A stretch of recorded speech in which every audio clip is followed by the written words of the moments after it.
شیعہ اور رافض کی نماز جنازہ ادا کر سکتے ہیں؟ اگر شیعہ کے عقائد کو دیکھا جائے اور پڑھا جائے، اولاً میں دو چار چیزوں کی طرف صرف اشارہ کروں گا، اور اس اشارے سے آپ سمجھ سکتے ہیں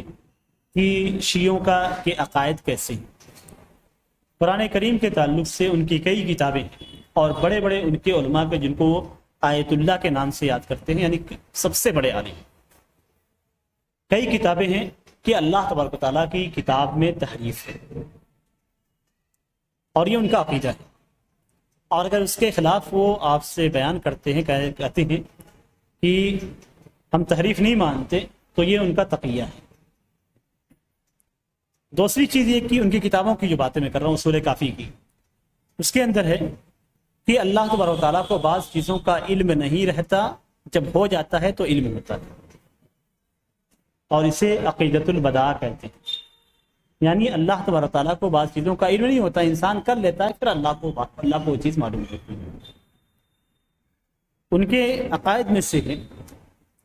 کہ نبی اکرم صلی اللہ علیہ وسلم کی شرمگاہ کو جہنم میں، سنیے گا غور سے سنیے، نبی اکرم صلی اللہ علیہ وسلم کی شرمگاہ کو جہنم میں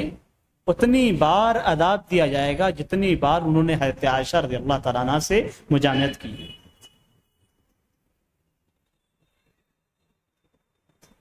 ان کے عقیدے میں ہے کہ حضرت جبرائیل علیہ السلام نے غلطی کی، نبوت جا رہی تھی حضرت علی کی طرف، لے کے چلے گئے حضرت نبی اکرم صلی اللہ علیہ وسلم کی طرف۔ ان کے عقیدے میں ہے کہ ان کے سارے ائمہ معصوم ہیں، اور وہ جب چاہتے ہیں اپنی مرضی سے مرتے ہیں۔ ان کے عقیدے میں ہے کہ ائمہ پورے کائنات کو سنبھال رہے ہیں، پورے کائنات کو ائمہ سنبھال رہے ہیں، ان کے سپرد ہے یہ ساری چیزیں۔ ان کے عقیدوں میں سے ہے، اور یہ خمینی کی کتاب موجود ہے، کہ ہم مکہ فتح کریں گے اور مکہ کے کعبے کو ڈھا دیں گے، مدینہ فتح کریں گے اور اس میں سے حضرت ابوبکر رضی اللہ تعالیٰ عنہ اور حضرت عمر رضی اللہ تعالیٰ عنہ کی جسم کو نکالیں گے اور انہیں سولی دیں گے۔ اس طرح کی بہت ساری باتیں ان کے اندر موجود ہیں، اور سب سے بڑی بات یہ ہے کہ وہ نبی اکرم صلی اللہ علیہ وسلم کی احادیث کو نہیں، آپ کے پاس جتنی احادیث کی کتابیں ہیں اسے قبول نہیں کرتے، ان کے ہاں کوئی وقت نہیں رکھتے۔ قرآن ان کے ہاں محرف ہے، آپ کا جو قرآن ہے ان کے ہاں قابل قبول نہیں، ان کے ہاں کئی صورتوں کا اضافہ ہے، کئی آیتوں کا اضافہ ہے، اور کئی چیزوں کے تعلق سے ان کی عجیب عجیب تفسیریں ہیں۔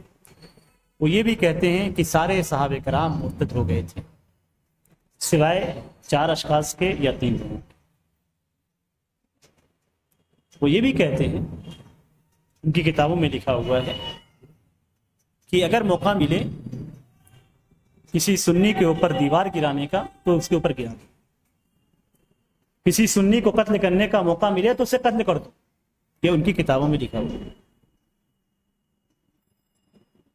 قرآن کریم کی ایک آیت ہے، اور اس کا مفہوم یہ ہے کہ جو لوگ بعض چیزوں پہ ایمان رکھتے ہیں اور بعض چیزوں پہ ایمان نہیں رکھتے، اور اللہ اور اس کے رسول کے درمیان تفریق کرتے ہیں، یعنی قرآن اور سنت کے درمیان تفریق کرتے ہیں، یہ کافر ہیں۔ فَأُولَئِكَ هُمُ الْكَافِرُونَ حَقًّا، یہی لوگ حقیقی کافر ہیں۔ تو جو شخص قرآن کو مانے گا حدیث کو نہیں مانے گا، جیسے اہل قرآن ہے، یہ بھی حقیقت میں کافر ہے۔ جو شخص قرآن کو ناقص سے صحیح مانتا ہے لیکن حدیث کو نہیں مانتا، وہ بھی کافر ہے۔ تو اس سے اندازہ کر سکتے ہیں کہ شیعہ اور رافض کی نماز جنازہ ادا کر سکتے ہیں یا نہیں۔ آپ خود فیصلہ کر لیجئے کہ کر سکتے ہیں یا نہیں کر سکتے۔